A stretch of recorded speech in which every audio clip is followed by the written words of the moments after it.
How about if the second half of the parental leave period could only be taken by the second partner? Think about what this would do to both the wage gap and the family gap. If families could only earn the second half of their leave if the second partner took time off, then this would equalize the impact on men's and women's careers. Many more men would choose this path, and the stigma would decrease. The Rational View is a weekly series hosted by me, Dr. Alan Scott, providing a rational, evidence-based perspective addressing important societal issues. Hello, and welcome to another episode of The Rational View with Dr. Al Scott. Today I'd like to talk to you about the wage gap and the family gap. Now, most of you are aware of the wage gap. This is the difference in average pay between men and women. On average, women earn less than men. In my field and across North America, this gap is close to 20%. The other thing that I'd like to talk about is the family gap. This is more of an intangible thing. It's harder to measure, but it's associated with men feeling pressure to be providers, not having strong family networks, and dying younger than women. Whereas women take time out to raise children and don't follow the same career advancement path as men. I would like to bring these issues to light and have people discussing them. And so if you do like this podcast, please comment, like, and share as much as possible. And let's get the word out on this because I think it's very important. Now, my background in this, I came from a traditional farming family. As a child, my mother stayed in the house, took care of the children. My father was out working on the farm. I was confused at the time hearing about women's rights and women's lib. Why would women want to go work when, we have the perfect lifestyle here? It's great. Mom's home taking care of me all the time. We have a lot of fun. I didn't understand why women would even want to work. In fact, I looked down on people who use daycare services to raise their children. I felt at the time, if yuppie women want to work, let them. That's fine. But don't have kids. That's not very responsible, right? This was my mindset. In my mind, women didn't get to have kids and a career, and I didn't see the injustice. Obviously, I've learned something in the interim, in the many years between now and then. But this mindset is still prevalent in a lot of society, and I find it echoed a lot in social media and on television. In fact, early in my career, when my children were born, I only took 2 weeks off for my first two children's births. I had no incentive to take longer. It was easy to follow society's expectations and let their mother take the full parental leave period. Now, I want to go into a little bit more detail of both the wage gap and the family gap, talk about some misconceptions, some commonly held beliefs, and see if we can't address these problems and come up with some solutions for society. Now, people will say, well, what about controlling for experience and job title in the wage gap? Sure, women are making less money, but it's because they don't have the same responsibilities or the same experience as men because they take time off. Well, yeah, if you control for these things, the gap between men and women for the same work closes to about 2% across the board. And this is mostly concentrated in executive ranks. So in terms of, equal pay for equal work, we've gone a long ways. The problem that I want to bring to light is the fact that we have to control for these factors, and that reveals a larger issue. And a lot of it is historical and traditional holdovers from the past. Why are the careers that women select less valuable than those of men on average? And why do women not achieve the same level of experience as men?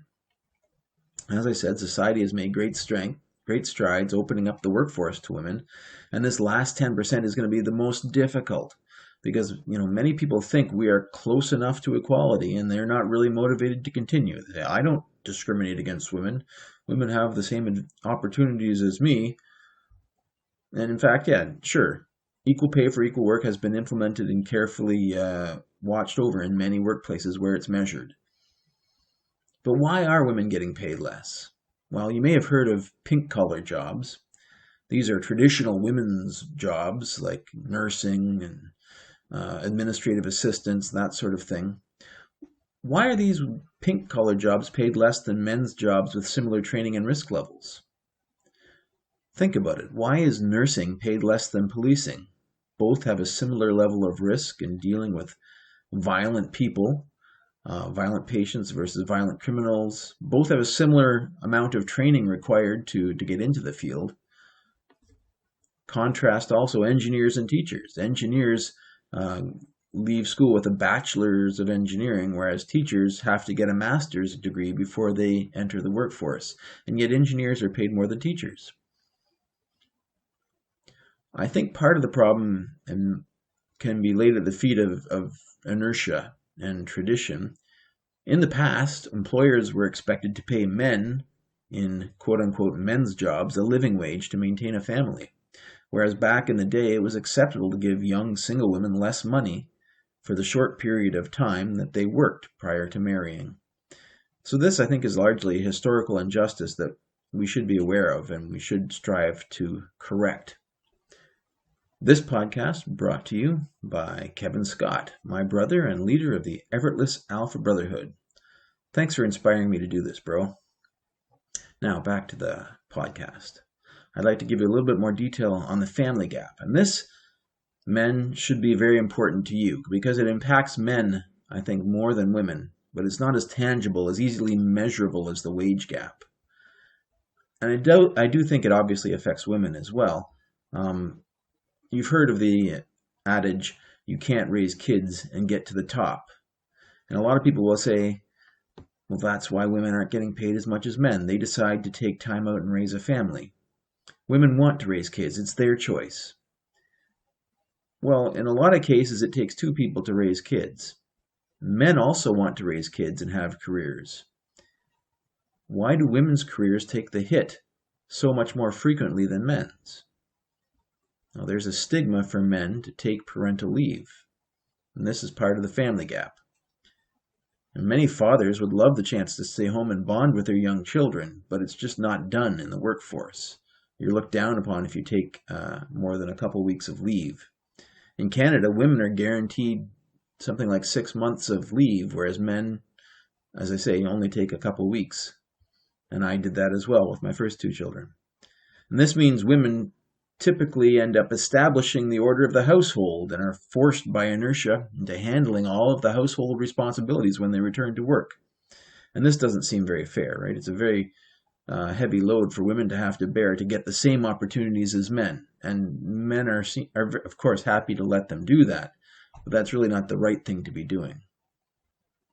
Partly as a result of this networking and with other women, women end up with better friend networks.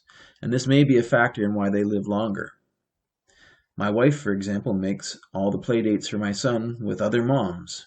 No dads are involved in this interaction, and the women hang out and support each other. Now, traditional roles like this did make sense in an agrarian society to a certain extent, but they also unfairly constrain women, and men also, into predefined traditional roles. Back in the day, men could be anything they wanted except a stay-at-home parent, and women were just not given the opportunities to choose. I think this, more than anything, is about justice and fairness. We have a responsibility to give women these same career opportunities. They should not have to also do all the housework and be expected to raise the children. Certainly that will be the case in some situations and in many situations, but it shouldn't be an assumption from the start. Society tends to maintain this expectation, to push towards traditional roles. Advertisements depicting men and women often reinforce traditional roles and stereotypes. You often see, the woman making dinner, taking care of the kids, the man relaxing, watching television, barbecuing. That's the one time that men can cook on television. It should not be surprising to see a man taking care of kids or making dinner for his family.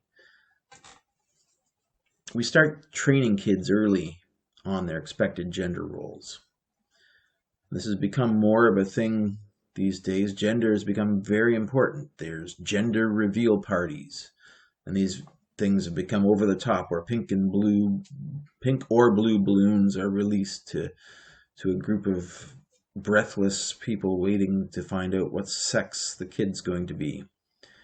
These colors are assigned at birth and must follow the child. Children's toys seem to be increasingly gendered. Special pink Lego sets for girls, action figures for boys, fashion Barbies for girls. Why do we try to place these roles on children so early? The only reason that gender should be associated with a toy is if it's being operated by your genitals, and then it's no longer a children's toy. I feel this focus on traditional gender roles is unnecessary, unhealthy, and contributes to the problems faced by people who don't conform to gender norms. I think if we as a society could loosen our collective death grip on traditional gender roles, I think that a lot of pain associated with gender dysphoria issues would go away. Yes, of course, there are differences on average between the sexes in terms of strength and size, but there's also a lot of overlap between men and women in the spectrum of strength and size. Why is it that genitals tell you which job you can have? Why isn't it your strength or your size or your skill or your speed or your intelligence? So solutions. How can we fix this problem? We see the problem, it's there, but we've worked hard enough, it's too hard to get that last little bit. It's not me, it's other people. These are the excuses that we make. I think there are things that we can all do to help close the gaps, both the wage gap to help women and the family gap to help men. If men were expected to be equal partners in raising their own children, I think we could eliminate much of this family gap. How about if the second half of the parental leave period could only be taken by the second partner? Think about what this would do to both the wage gap and the family gap. If families could only earn the second half of their leave if the second partner took time off, then this would equalize the impact on men's and women's careers. Many more men would choose this path, and the stigma would decrease. This would then mean that employers would not just assume that women would be taking gaps in their career to raise children. They would also assume that men would be doing this. Now, how can you help? Encourage men to take parental leave. Remove that stigma. I, for one, took 4 months off with my third child to stay at home and try to help out, and I didn't regret that choice. Examine your biases. Really look. Don't just assume. A lot of these things happen and we don't think about them much. It is time, I think, that we all work together to eliminate gender as a criterion in the workforce. Thank you again for your attention. And please, if you enjoyed this, tune in again for my next podcast. It's going to be on climate change.